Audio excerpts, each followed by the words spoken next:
saya banyak cerita tentang terutama cekungan Bandung, tentang geologi, tentang perubahan iklim, juga tentang sekarang yang terbaru tentang sosok-sosok sejarah abad 19 ya di Hindia Belanda, yaitu Frans Junghun.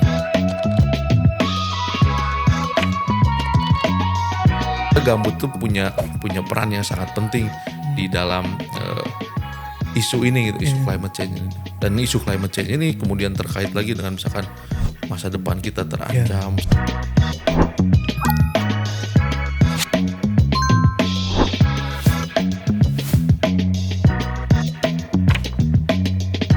Selamat datang di Dasa Podcast.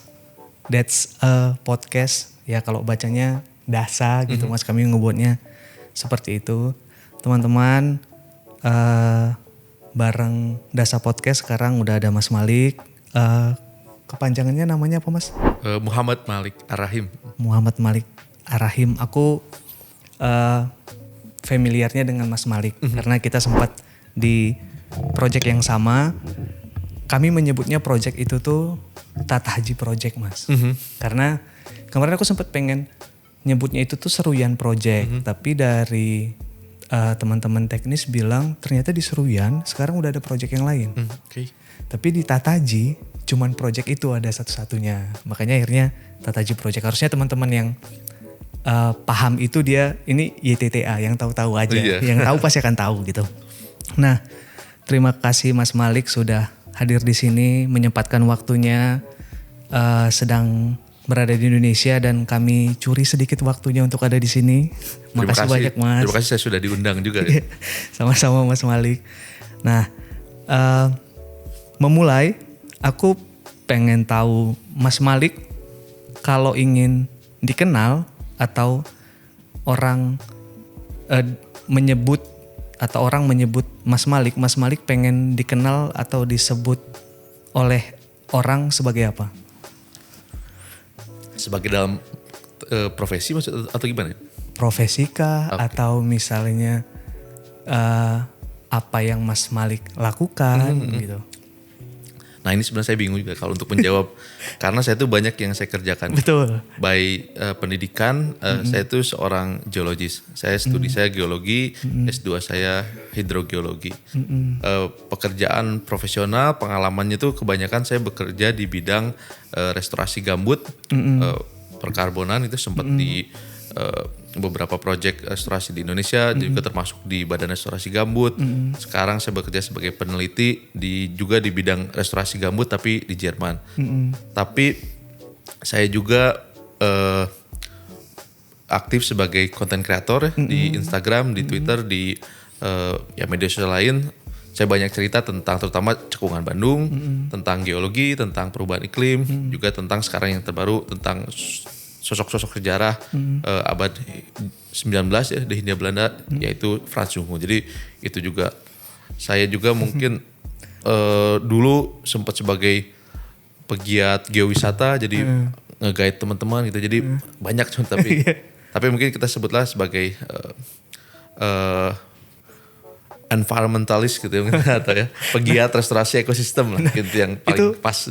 Itu sebenarnya Mas, itu kenapa aku nanya sama Mas Malik, karena aku pun kalau mau tadi misalnya kalau tadi aku yang memperkenalkan Mas Malik ya aku juga bingung. Mas Malik apa ya, karena kita berada di waktu dan pengalaman yang sama. Aku tahu Mas Malik adalah sebagai orang yang sangat paham tentang gambut di project itu. Nah tapi sekarang kan Mas Malik juga menerjemahkan segala macam. Sampai akhirnya Mas Malik tadi kalau pengen orang tahu apa yang dilakukan sebenarnya adalah environment. Environment apa tadi Mas? Environmentalist. Environmentalist, oke. Nah kita coba tarik ke belakang gitu. Kalau bisa diceritakan Mas. Perjalanan Mas Malik terhubung dengan alam itu dari yang awal tadi Mas Malik sempat bilang kayak awalnya adalah seorang lulusan geologi di ITB sampai sekarang hingga akhirnya itu tuh menerjemahkan satu karya Junghun yang dari antara titik geologi ITB dan menerjemahkan karya Junghun itu kan banyak tuh. Iya betul. Nah kalau bisa diceritakan bagaimana itu bisa terhubung dengan alam tuh gimana? Iya. Ya jadi saya lulus geologi ITB tahun 2013 Mas. 2013. 12 tahun yang lalu ya, udah lumayan Iya, cukup lama. saya baru masuk kuliah tuh. Nah kemudian saya masuk project restorasi gambut tahun 2014. Jadi sempat freelance 1 tahun, baru pekerjaan real tahun 2014 di Katingan, Kalimantan Tengah. Menurut saya itu pengalaman yang luar biasa. Saya waktu itu belajar dari nol mengenai project, mengenai gambut, mengenai project karbon, mengenai restorasi alam dan lain sebagainya itu. Karena kalau di geologi itu kami banyak belajar tuh tentang bagaimana mencari emas, misalkan mencari batu bara, mencari migas, ekstraksi betul. Jadi 2014 saya bekerja di Katingan. Lalu 2017 saya itu lanjut studi S2 di Jerman, mengambil hidrogeologi tropis dan environmental engineering. 2019 setelah kembali selesai S2, saya bergabung dengan Badan Restorasi Gambut. Di situ saya ketemu dengan Mas Aji, ya, direkturnya di DASA, jadi teman baik. Kemudian diajak juga kemudian bergabung ke Rimba Raya di Kalimantan Tengah, di Seruyan. Sebelum akhirnya pindah lagi ke Jerman. Jadi tahun 2023 awal saya pindah ke Jerman. Nah di Jerman, jadi sejak 2017 ketika saya S2 tuh saya sudah mulai tertarik untuk menerjemahkan karya-karya orang-orang Jerman yang pernah ke Hindia Belanda. Jadi pernah ke Jawa terutama. Itu jadi di situ awal mulanya saya mencari, menerjemahkan. Tahun 2021 saya menerbitkan buku judulnya Naturalis Jerman di Tanah Priangan. Itu karya Mas Malik sendiri kah atau terjemahan kah? Itu saya bikin pengantarnya, lalu terjemahan 4 orang yang pernah ke Priangan abad 19. 2023 saya kerjakan buku Frans Junghun. Jadi itu sedikit ya kesana kemari ininya gak begitu linear, tapi ya memang kurang lebih begitu ceritanya. Ya, nah itu Mas. Kan udah banyak sekali peran yang akhirnya Mas Malik lakukan kan. Sedangkan yang kayak tadi di awal aku bilang, aku mengenal Mas Malik itu tuh di Tata Haji Project itu sebagai salah satu orang yang sangat dekat dengan gambut lah. Dulu awal masuk di sana banyak sekali dari atasan-atasan menyarankan kayak ayo ngobrol sama Mas Malik tentang gambut biar kamu paham gitu tuh loh, kayak betapa ajaibnya yang satu itu tuh. Kenapa Mas Malik saat sangat into dengan gambut? Gambut ya. Ya tadi ketika 2014 saya pertama kali menyentuh gambut itu pertama kali menyentuh. Jadi ketika kuliah tuh memang hanya dibahas sedikit aja bahwa gambut itu adalah bahannya batu bara. Jadi batu bara itu dulunya adalah gambut juga. Kemudian selama jutaan tahun mengalami proses-proses sehingga akhirnya menjadi batu bara. Hanya tahu itu aja. Tapi kemudian saya menyadari setelah di proyek restorasi gambut tuh ternyata gambut tuh sangat begitu luar biasa gitu. Kenapa luar biasa? Di seluruh bumi hanya ada 3% lahan gambut. Jadi kalau seluruh daratan digabungkan 3% aja lahan gambut. Tapi dia menyimpan cadangan karbon permukaan lebih besar daripada semua hutan. Kalau ditimbang itu kan hutan itu kan karbon ya, kayu itu karbon, daun itu karbon, akar karbon. Semua ditimbang masih lebih banyak karbon yang dikandung oleh gambut. Nah, apa itu? Lantas kenapa karbon itu penting? Karena masalah climate change kan. Climate change karena di atmosfer itu sangat banyak CO2 mengakibatkan terjadi pemanasan global dan ya sehingga gambut tuh punya peran yang sangat penting di dalam isu ini gitu, isu climate change ini. Dan isu climate change ini kemudian terkait lagi dengan misalkan masa depan kita terancam. Saya punya anak masih kecil 4 tahun ya, jadi ada semangat, ada kengerian yang membuat saya passionate banget lah dengan landscape yang satu ini. Apakah mengambil hidrogeologi tadi setelah mengenal gambut atau setelah terjun ke gambut atau sebelumnya Mas? Setelah mengenal gambut, setelah 2017 lah saya di Katingan, saya masuk ke S2-nya sengaja memang hidrogeologi tropis dan environmental engineering. Salah satunya ya, kita pengen belajar. Jadi isu yang paling penting di lahan gambut itu dulu lahan gambut itu dikeringkan karena kan dulu tuh dia tuh rawa-rawa ya, sebenarnya itu rawa-rawa dikeringkan agar orang tuh bisa misalkan menanam, menggunakan lahan. Iya, menggunakan lahan. Kayunya agar bisa ditebang, lahannya bisa ditanami segala macam tanaman produksi. Tapi kemudian kita menyadari, oh ternyata kalau gambut itu dikeringkan, hal yang membuat karbon itu tertahan di tanah itu kalau gambut itu basah. Jadi kalau misalkan dia tergenang, si bakteri-bakteri yang ada di dalam gambut itu nggak bisa bereaksi. Jadi itu reaksinya anaerob yang sangat lambat. Tapi kalau ketika dia terkena oksigen, wah ada oksigen nih. Apa ayo yang kita sudah diserap itu tuh. Ayo kita lakukan oksidasi. Jadi dia tuh si kayu-kayu atau si daun-daun yang terbentuk di gambut tuh dimakan. Itu akhirnya terjadi yang namanya oksidasi dan sehingga karbon yang tersimpan di gambut lepas lagi ke airnya cuma bisa sempat tersimpan ya Mas ya. Betul. Karena dia akan terlepas lagi gitu kan kalau kering. Betul. Tapi ketika dia basah, dia akan tetap terus terjaga gitu kan Mas. Betul. Ya. Nah, kenapa spesifiknya akhirnya ngambilnya ke Jerman Mas? Kuliahnya? Yang hidrogeologi tadi. Dulu kebetulan kalau Jerman karena pertamanya sebenarnya karena dia kuliahnya gratis ya. Waktu itu saya nggak dapat beasiswa, jadi di sana kuliahnya gratis, fasilitasnya oke, tingkat pendidikannya juga oke, banyak gambutnya juga gitu ya. Jadi saya berangkat ke sana. Ya itu sih sebenarnya lebih ke itu biaya lah. Apakah ada kayak spesifik? Ternyata kalau mempelajari hidrogeologi lebih mungkin apa ya, pelajarannya akan lebih lengkap di Jerman atau di negara yang lain. Itunya enggak Mas? Enggak sih, enggak terlalu ya. Nah setelah Mas Malik ke Jerman, terus di sana S2, lanjut balik ke Indonesia, ke BRG tadi, Badan Restorasi Gambut, ke Tatahaji Project tadi, terus sekarang bekerja di katanya BRIN-nya Jerman lah ya. Kalau di Indonesia salah satu badan peneliti, BRIN. Kalau di Jerman ada Thunen Institute. Nyebutnya apa Mas? Thunen Institute. Nah setelah menjalani itu, apa yang Mas Malik pelajari soal konservasi dan ilmu lingkungan? Apa bedanya ternyata Indonesia dan negara lain? Melihat konservasi. Di Jerman itu ada sekitar 1,8 juta hektar lahan gambut ya. Itu kalau Indonesia mungkin sekitar 14 juta atau 15 juta hektar. Jadi Indonesia hampir 10 kali lipatnya. Dan kalau di Jerman tuh gambutnya sudah didrainase, sudah dikeringkan, udah dibikin jadi pertanian tuh sejak mungkin 150 atau bahkan 500 tahun tuh mereka udah 500 tahun yang lalu mereka udah membuat drainase. Level kerusakan gambut di Jerman itu sudah jauh lebih ekstrim daripada di kita. Betul. Sudah lebih ekstrim. Kemudian kepemilikan lahan di Jerman juga lahannya tuh sudah dimiliki oleh petani-petani secara orang perseorangan.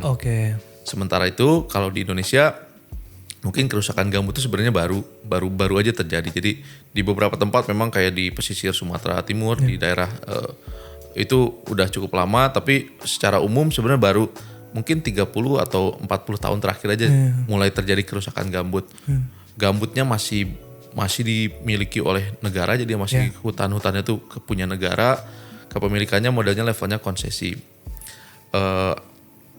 Untuk lahan gambut itu kan suatu landscape ya, suatu landscape. Untuk memulihkan suatu landscape itu kan kita perlu mengontrol batas-batasnya gitu. Jadi agar efektif itu dipulihkan secara landscape. Tapi kalau di Jerman karena kepemilikannya sudah sangat perseorangan, bentuknya itu bukan landscape lagi tapi udah parsel kotak-kotak gitu. Jadi SHM lah, sertifikat hak milik orang-orang gitu ya. Sehingga kalau mereka mau memulihkan satu landscape itu susah gitu. Banyak orang yang harus terlibat. Betul. Minta izin. Kalau dia nggak mau, nggak bisa ini tanah saya. Masa ada kosong satu tengahnya. Betul, iya. Nah sementara kalau di Indonesia memang kepemilikannya sudah perusahaan, tapi perusahaan-perusahaan itu kan diikat oleh izin. Jadi pemerintah sangat punya kekuasaan untuk memberikan pemerintah, kamu harus begini, kamu harus begitu. Tiba-tiba ada aturan yang berubah, dia harus ikuti gitu, dia harus comply. Sehingga saya berpikir bahwa sebenarnya potensi Pelestarian. lahan gambut di Indonesia itu sebenarnya lebih besar daripada Jerman. Tantangan restorasinya jauh lebih rendah daripada di Jerman. Memang tantangan biayanya besar. Kita tahu ya, kita harus akui lah, kita negaranya kan gak sekaya Jerman ya, yang punya. Tapi di kita punya banyak peluang untuk merestorasi gambut-gambut yang rusak gitu. Dan memang di Indonesia sendiri untuk strategi land use, strategi pengurangan emisi itu kan memang salah satunya dari sektor lahan ya. Lulus CF tuh istilahnya itu volunencing gitu ya, volunencing ya. Jadi forest and land use dia harus jadi net sink secara keseluruhan, dia harus menyerap lebih banyak daripada dia mengemisi. Gitu. Nah itu jadi kita melihat, kalau saya melihat bahwa sangat besar chance kita untuk mencapai volunencing dibandingkan misalkan di Jerman yang tantangannya jauh lebih dengan kesempatan yang kita punya ya, masih banyak lahan yang dan itu bentuknya landscape, kita masih bisa pelihara itu. Betul. Maksudnya tantangannya akhirnya jauh lebih rendah. Tapi Mas, kalau dari cerita Mas Malik berarti Jerman udah sangat advance lah ya mengurus gambutnya. Ada nggak negara lain? Maksudnya kayak mereka tuh tantangannya udah jauh banget karena mengenal gambutnya udah jauh lebih lama daripada kita. Bahkan mengenal kerusakannya juga. Ada nggak sih negara lain selain Jerman atau di belahan mana tuh yang fokus sama gambut, Mas? Jadi yang negara-negara yang kaya lahan gambut sebenarnya banyak ya, kayak Kanada atau Rusia, dia banyak juga gambutnya. Kalau di Kanada tuh banyaknya gambut tuh nggak terpakai sebenarnya, dia hutan ya, tapi sekarang terancam karena setiap summer tuh terjadi kebakaran misalkan. Jadi ancamannya sama juga, mereka sangat concern terhadap kebakaran. Jadi beda dengan Jerman yang ancamannya lebih ke dari land use ya, dari dia banyak grassland atau banyak arable land yang harus di kering. Kalau di Jerman tuh karena kan nggak bisa, kalau misalkan grassland basah gitu ya, tergenang alat berat nggak bisa masuk gitu. Karena kalau di sana tuh panen tuh nggak ada yang panen pakai tangan kayak di kita gitu, tapi semua pakai alat berat masuk. Nah, negara-negara lain lagi misalkan yang masih intact gambutnya seperti Republik Kongo ya, atau di Brazil juga ada beberapa. Tapi itu yang juga terancam oleh misalkan di Republik Kongo, orang-orang pengen juga ngeliat, wah di Malaysia sama di Indonesia bisa buka sawit, kenapa kita nggak bisa? Seperti itu. Jadi padahal mereka gambutnya masih intact gitu. Jadi itu kurang lebih tantangan secara global. Iya Mas.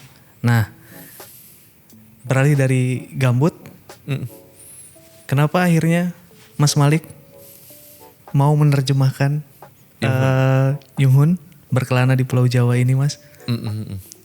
Ya ini 2023 ketika saya mulai bekerja di Jerman, kalau di Jerman tuh memang work life balance tuh lebih baik lah daripada di Indo ya. Jadi kalau di sini kan kita kerja tuh mantap ya. Habis pulang kerja malam tuh masih ada kerjaan gitu. Sampai selesai. Kalau di Jerman setelah pulang kantor memang lebih free lah waktunya. Akhirnya ya kalau saya setiap pagi-pagi itu 4:30 sampai jam 6, atau misalkan jam 9:30 malam sampai jam 11 gitu ya. Ketika anak saya masih tidur, saya kerjain sehalaman gitu ya. Semangat utamanya sebenarnya saya pengen tahu nih, Yung-hoon tuh kan dia nulis banyak. Jadi dia punya buku tuh, ada buku Java, Seine Gestalt Pflanzendecke und Innerbau Art, itu karya utamanya, 1800 halaman, 3 jilid, diterbitin 1850 sampai 1857. Itu pengen tahu dia tuh ngomong apa. Tapi ini buku ketebelan, aduh. Padahal dia tuh kitab utamanya gitu, kitab nomor satunya. Acuan dari semuanya lah. Acuan dari semuanya. Jadi kumpulan pemikiran tuh semua ada di situ. Coba cari yang lain yang lebih tipis dulu. Coba adalah kemudian buku pemikirannya, filosofinya. Lich und Sattelbildern aus dem Innern von Java. Wah ternyata ini seru juga, terjemahin aja. Oke. Karena saya pengen tahu, kalau saya baca doang tuh nanti lupa kan, biar sambil diterjemahin. Oh berarti membaca sambil langsung menerjemahkan, Mas? Iya, karena bukunya kan bahasa Jerman ya. Bukunya bahasa Jerman. Kalau saya cuma baca doang pakai Google Translate, bantuin kan cepat lupa ya. Oh iya. Biar nggak lupa diterjemahin. Nah kemudian ada buku satu lagi judulnya Topografische und Naturwissenschaftliche Reise durch Java yang terbit tahun 1845. Nah itu adalah perjalanannya Jung Hoon. Ini yang yang biru.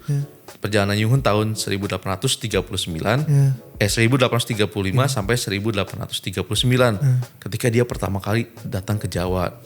Ketika saya pertama baca buku ini, wah ternyata ini lebih seru bukunya tuh dibandingkan buku Java. Buku Java tuh teknis banget, jadi banyak dia tuh kayak buku teknis lah, pokoknya buku teknis ya. Mungkin apakah bisa dibilang kayak lebih akademik dibanding kalau ini tuh mungkin apakah ini lebih banyak narasi penceritaan gitu? Betul. Jadi kalau buku Java itu sangat akademik, sangat ilmiah, banyak ilmiah gitu ya.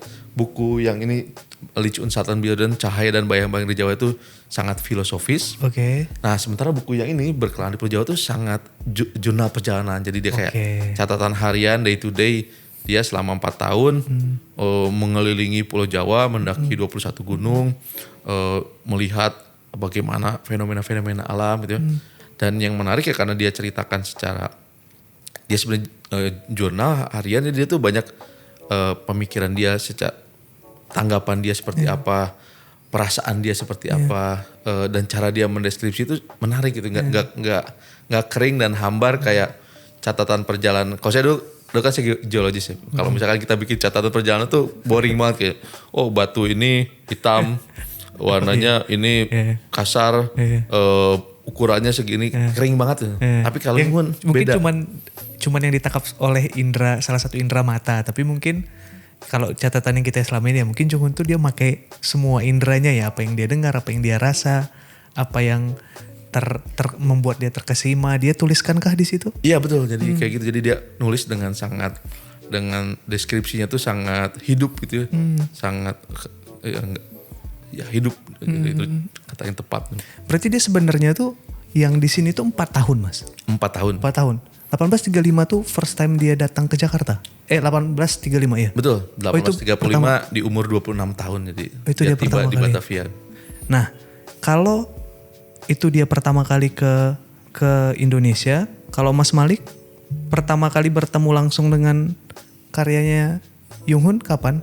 Saya pertama kali baca teksnya Jung Hoon 2017, itu berarti umur 26 tahun juga benar. 26 tahun ya. Ini yang sebenarnya aku agak kayak ini way-nya apa ya? Dulu kan dia kesini, ini Mas Malik sekarang ada di sana, tapi melihat dia gitu tuh loh, maksudnya.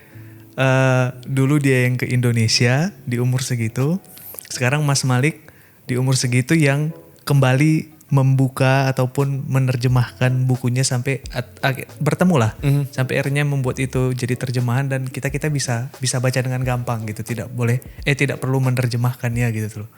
Iya betul, menurut saya yang menarik buat saya, jadi ketika membaca tulisan Jung Hoon tuh kadang dia tuh ada kerinduan terhadap kampung halaman juga. Ketika di Hindia, di Jawa yang hujan sepanjang tahun, itu di kapan saya tuh kangen musim semi gitu ya. Waktu saya misalkan lagi musim semi di Jerman, atau orang tuh misalkan kata dia perlu ada perubahan musim agar suasana hatinya tuh bisa berubah-ubah gitu. Nggak kayak di sini yang gitu terus boring. Jadi kadang menulis kerinduan terhadap kampung halaman yang itu yang saya bisa relate tuh, karena saya juga kangen sama kampung halaman saya di Bandung. Di Bandung.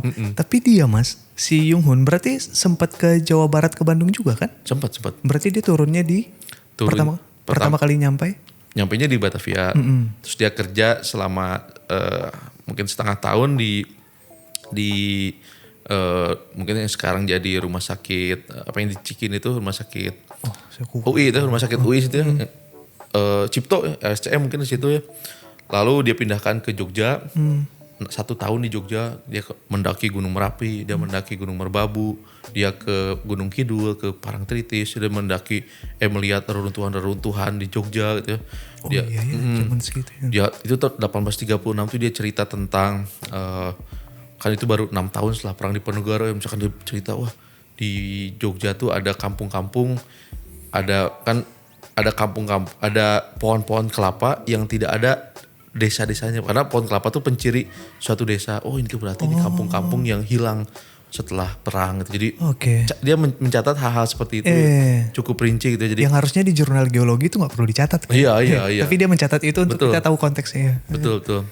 Nah sampai akhirnya dia 1839 tuh apakah dia kembali ke Jakarta lagi untuk akhirnya kembali ke negaranya atau dia Enggak. Jadi 1839 itu dia penelitian di Gunung Gede, 4 gunung.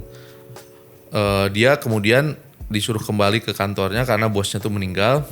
Bos barunya tuh nggak mengizinkan dia untuk melakukan penelitian. Jadi kamu harus kembali jadi dokter. Karena itu pekerjaan utamanya sebenarnya dokter.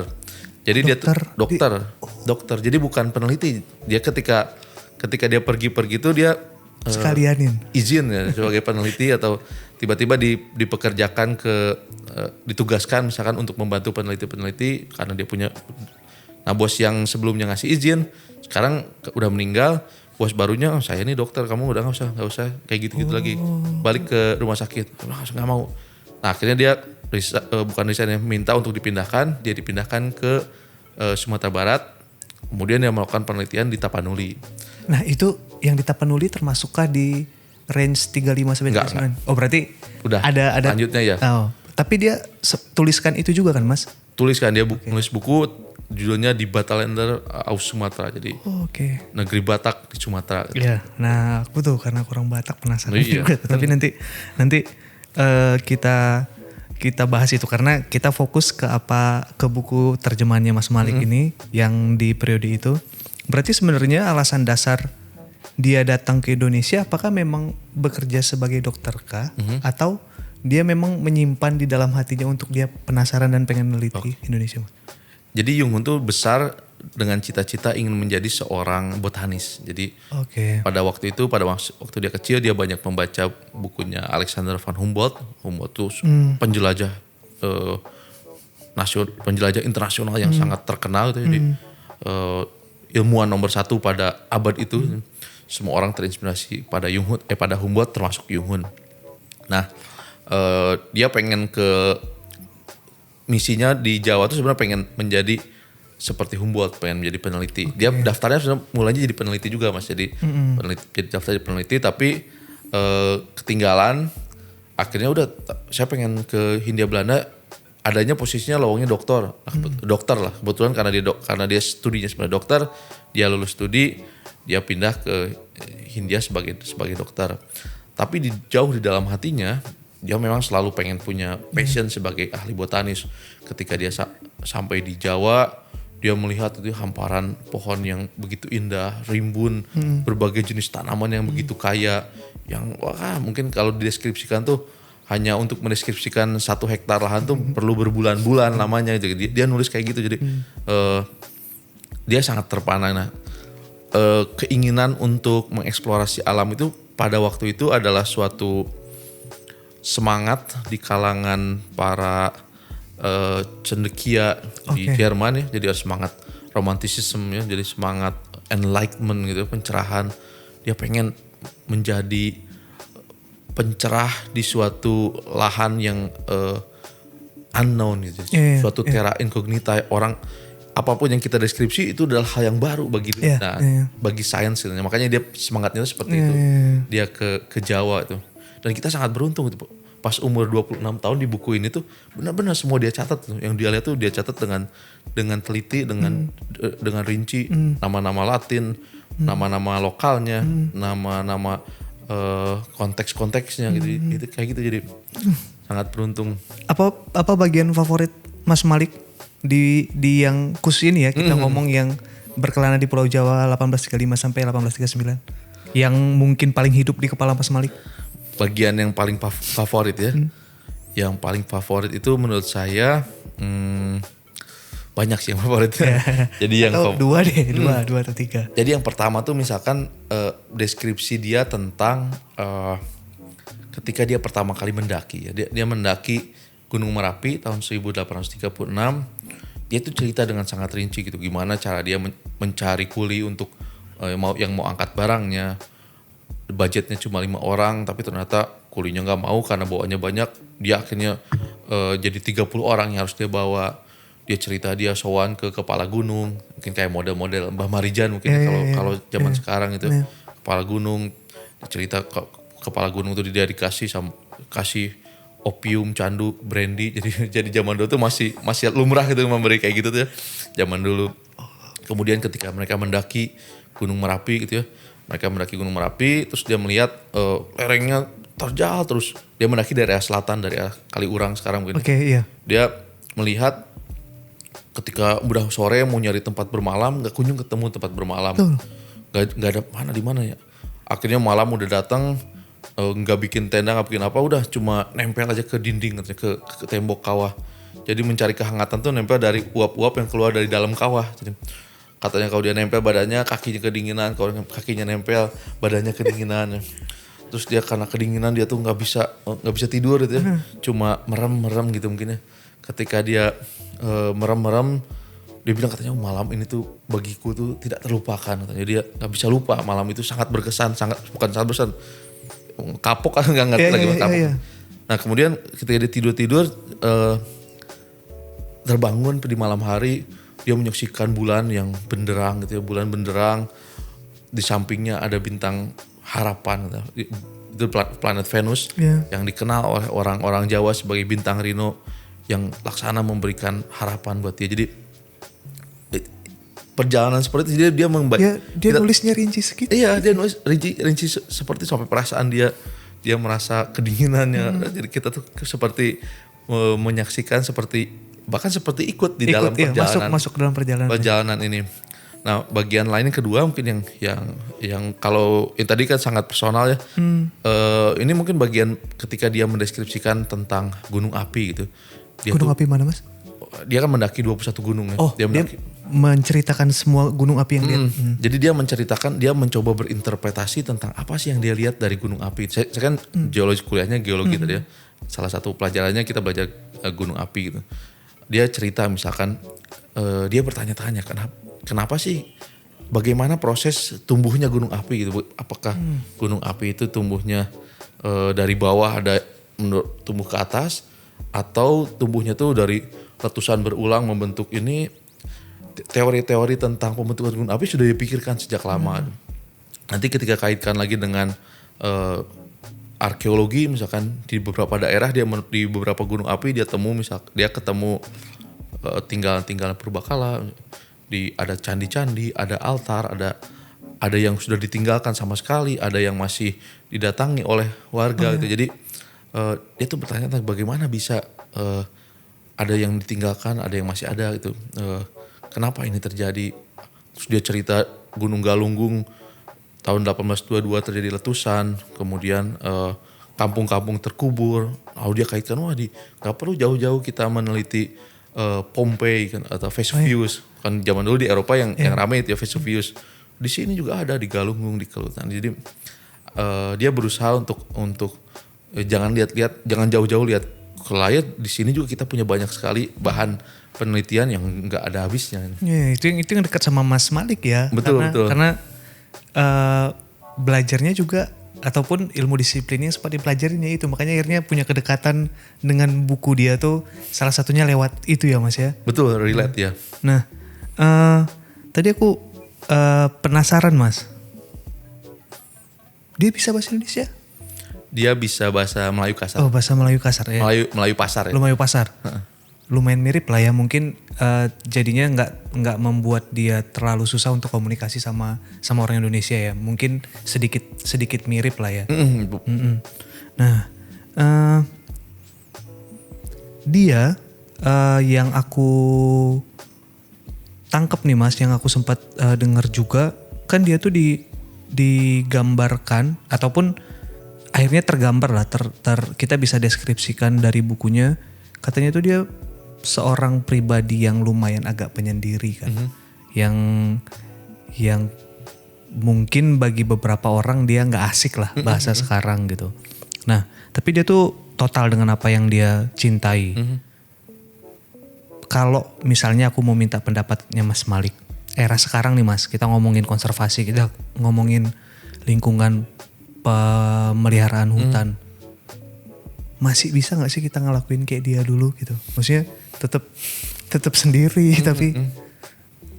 Iya, jadi kalau Jung Hoon, orang pribadinya sangat sangat penyendiri, dia agak antisosial, dia agak sulit berkomunikasi dengan orang lain.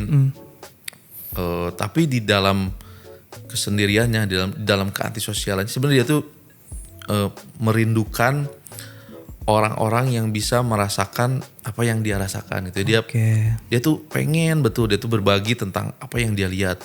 Dia tuh pengen betul berbagi tentang passionnya terhadap alam gitu ya. Berkali-kali misalkan dia menyebut ya suatu ketika dia di kalau saya nggak salah tuh di Gunung Ungaran gitu ya. Dia bilang Jawa Tengah, di Jawa Tengah, selatannya Semarang. Dia tuh mikir misalkan ini saya tuh hanya punya waktu 2 hari di sini, tapi ada lahan yang mungkin kalau saya deskripsi 1 bulan tuh nggak cukup untuk menginikan bentang alam ini. Di tempat lain misalkan ketika dia mau mendaki Gunung Cikuray, dia tuh cerita, saya tuh pengen betul, saya tuh iri sama orang-orang yang punya rumah, katanya. Saya iri sama orang-orang yang punya tempat untuk berpulang. Saya tuh iri sama orang-orang yang punya orang yang merindukan. Sementara saya tuh pergi kemana-mana sendiri, nggak ada yang peduli, nggak ada. Di waktu itu dia nggak punya istri, nggak punya keluarga, bahkan rumah pun pindah-pindah terus. Tapi dia bilang, yang saya punya katanya hanyalah keinginan untuk mengeksplorasi alam semesta, mengeksplorasi alam Jawa dengan segala macam isinya, dan itu saya akan berpegang kepada itu. Jadi tapi jadi sebenarnya kita merasakan bahwa dia tuh sangat kesepian. Nah, tapi di dalam kesepiannya itu, setelah dia membuktikan bahwa dia mampu, setelah karyanya terbit, setelah dia pulang ke Eropa dan menerbitkan karyanya, dia kemudian ya dikelilingi oleh orang-orang ya. Ketika setiap kali dia datang, orang-orang tuh pengen dengar gimana ceritanya di Jawa, gimana ceritanya di sini. Dia ketemu dengan idolanya tadi, Alexander von Humboldt. Akhirnya sempat ketemu secara juga, langsung tuh ketemu di Jerman. Bahkan Humboldt merekomendasikan, oh ya Jung Hoon ikut sama saya, kita ketemu Raja Prusia waktu di Istana Sanssouci di Potsdam.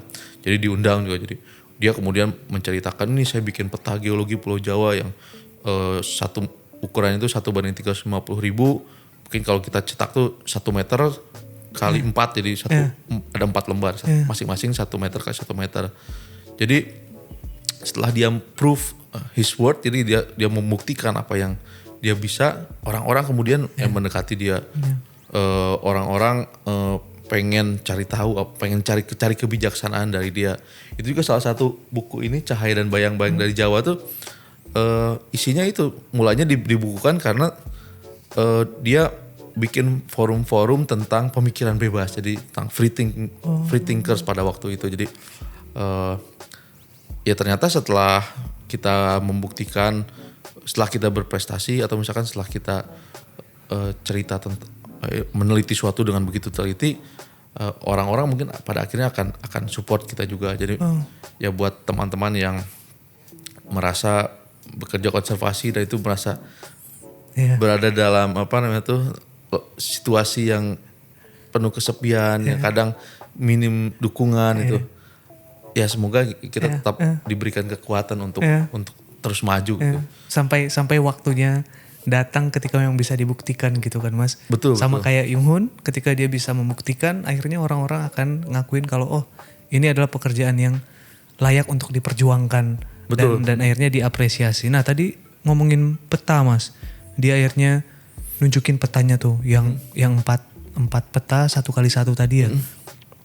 Berarti memang dia ngebuatnya lumayan sangat detail Mas, dalam waktu dia membuatnya itu ketika balikkah atau sambil di Jakarta yang dalam waktu 4 tahun itu? Ya, jadi pertamanya untuk membuat peta itu dia 13 tahun dulu di Hindia Belanda. Jadi 1835 sampai 1848. Oke. 13 tahun dia pulang ke Eropa 1848 sampai 1855, 7 tahun.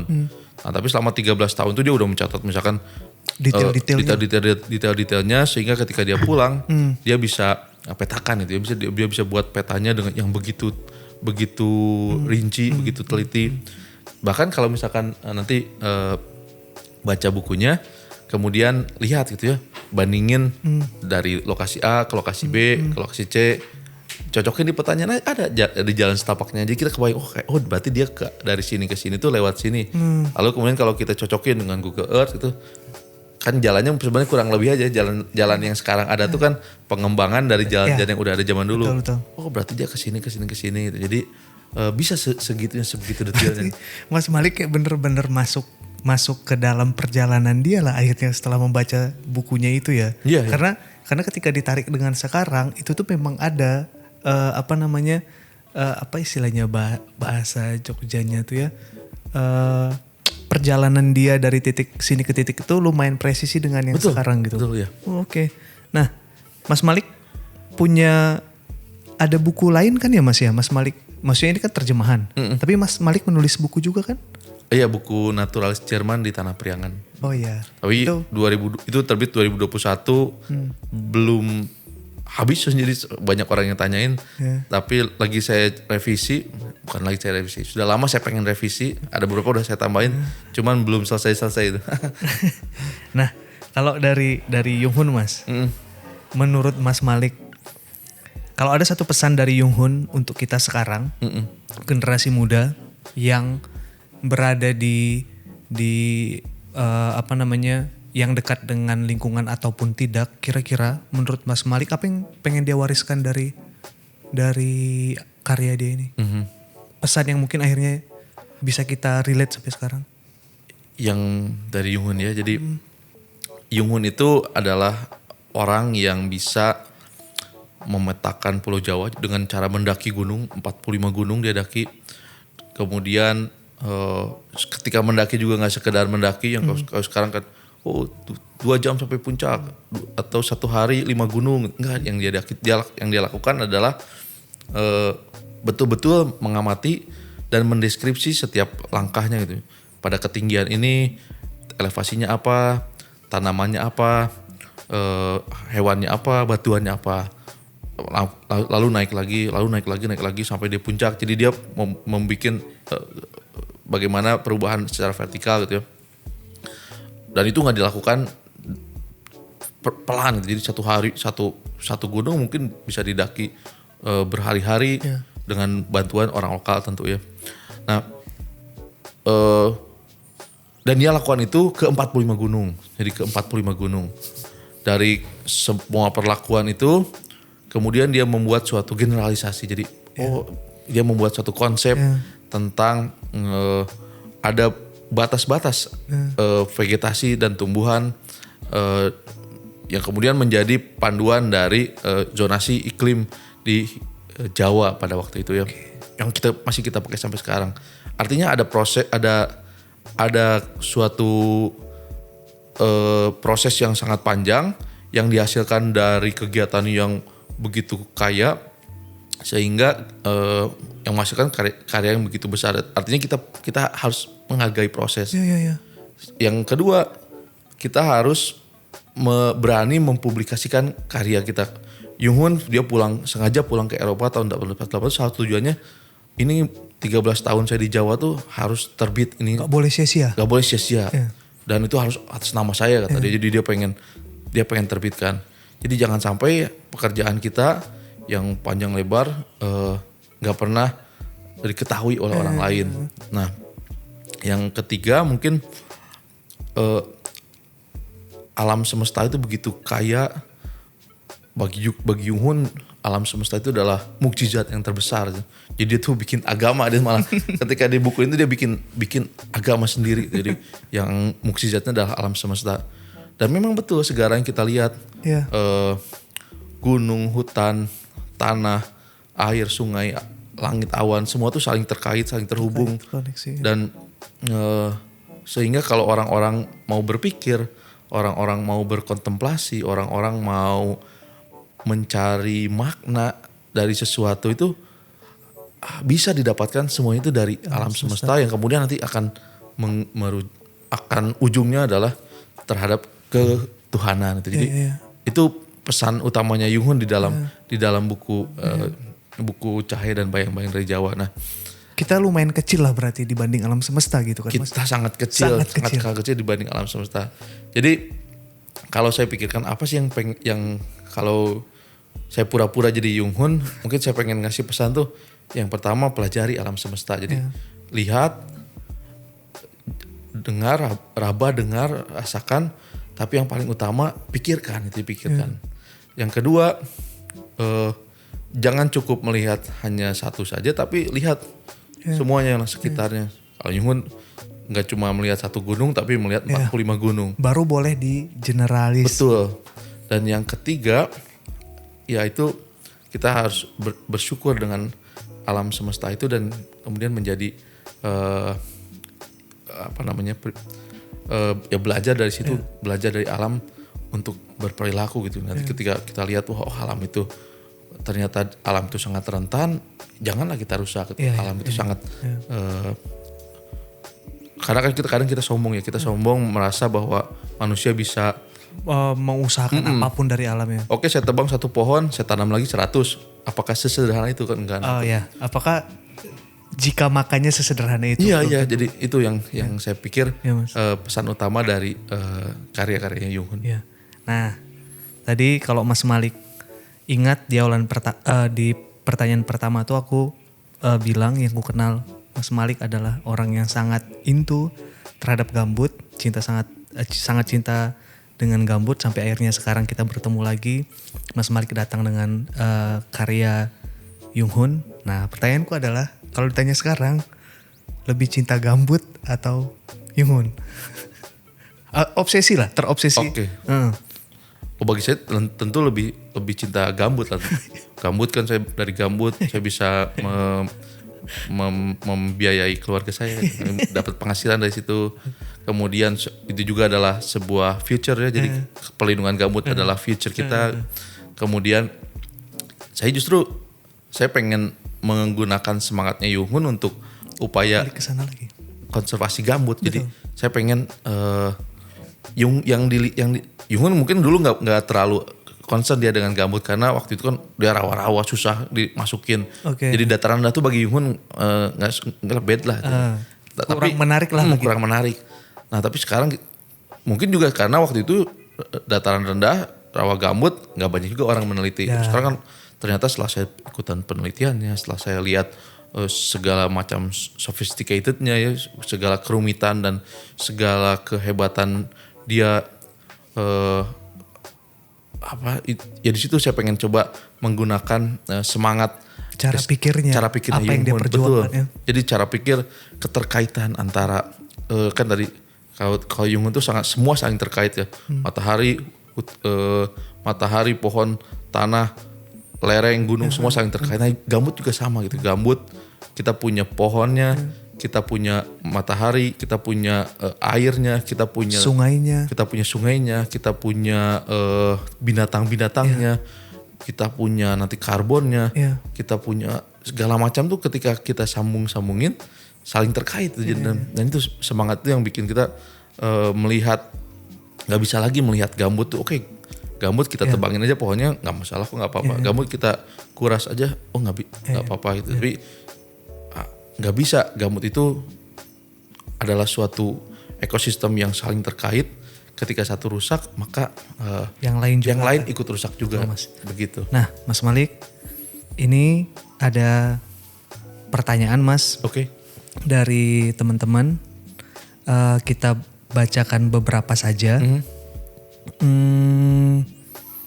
Ini dari Muhammad David Nur. Dia mau nanya Mas, apakah Jung Hoon melewati Gunung Kapur Selatan dari kawasan Kedeng sampai Gresik? Kedeng sampai Gresik ya. Saya nggak begitu tahu, tapi mungkin dia melewati. Dan karena di petanya dia deskripsikan juga itu adalah suatu pegunungan kapur gitu ya. Tapi rinci detailnya saya perlu baca lagi teksnya. Oke Mas. Nah itu pertanyaan pertama. Pertanyaan kedua, ini udah ada. Nah ini dari Mas Cil sih. Ini Mas Cil. Kapan Mas Malik mulai belajar bahasa Jerman? Karena bagi Mas Cil nggak mudah nerjemahin dari karya yang bahasa Jerman. Bahasa Jerman kan yang aslinya Mas ke bahasa Indonesia dan itu tebal banget. Kalau saya belajar bahasa Jerman dari 2017, tapi bahasa Jerman juga ya bahasa Jerman ini aja, bahasa Jerman pasar aja. Jadi sama kayak Jung Hoon, Melayu pasar. Tapi sekarang untuk penerjemahan memang kan kita banyak dibantu ya, ada Google Translate, ada DeepL, ada teknologi, ada ChatGPT, ada DeepSeek. Kita untuk memahami konteks dari paragraf itu lebih mudah. Tapi ya memang itu bahasa yang rumit banget lah itu Jerman. Nah, kita 2 pertanyaannya dari teman-teman karena memang durasinya sudah mau habis. Tapi ada 2 pertanyaan terakhir Mas Malik. Kita bisa dapat buku ini di mana, Mas? Oke. Buku ini bisa didapat dengan mengontak link yang ada di akun saya. Berarti teman-teman harus ke akun Mas Malik dulu kan? Iya betul. Jadi sudah ada link, nanti bisa cek. Kemudian ada juga beberapa toko buku online atau toko buku indie di Jakarta, di Bandung, di Jogja yang punya yang punya stoknya. Oke. Jadi bisa dicari juga di di marketplace ya. Berarti nggak susah lah ya, asal mereka buka link profilnya Mas Malik, udah gampang aja gitu. Ya. Maksudnya nggak susah nyarinya gitu. Nggak susah nyarinya. Ya. Stoknya kebetulan kami baru cetak ulang, jadi yang kedua, cetakan kedua kemarin. Mas, kalau boleh tahu sudah berapa eksemplar ya nyebutnya ya? Iya. Kalau berapa eksemplar sudah? Sudah lebih dari 1.000 eksemplar. Mantap. Mas Malik, pertanyaan terakhir banget. Dasa itu tuh punya satu kata, Mas, yang kita pegang sampai sekarang, hope, heal our planet Earth. Yang mau kutanyakan sama Mas Malik adalah, masih adakah hope saat ini? Konteksnya luas ya, general. Mas Malik, masih adakah hope saat ini?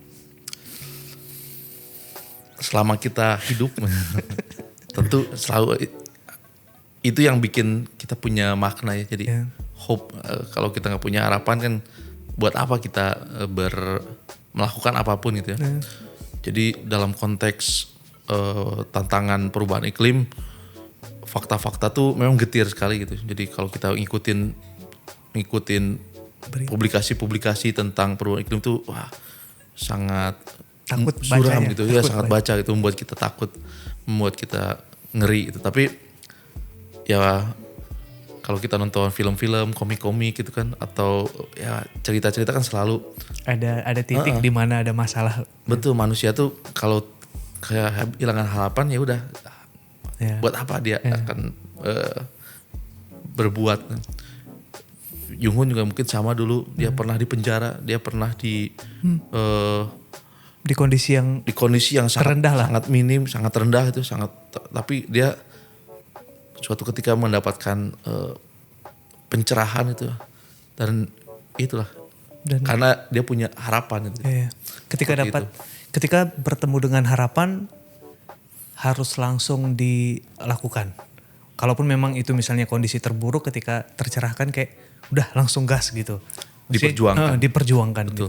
Pun kondisi kita sekarang terkait dengan iklim segala macam. Kalaupun memang kondisi yang kita lihat tidak baik gitu, tapi kalau selama masih harapan ya harus diperjuangkan gitu. Betul.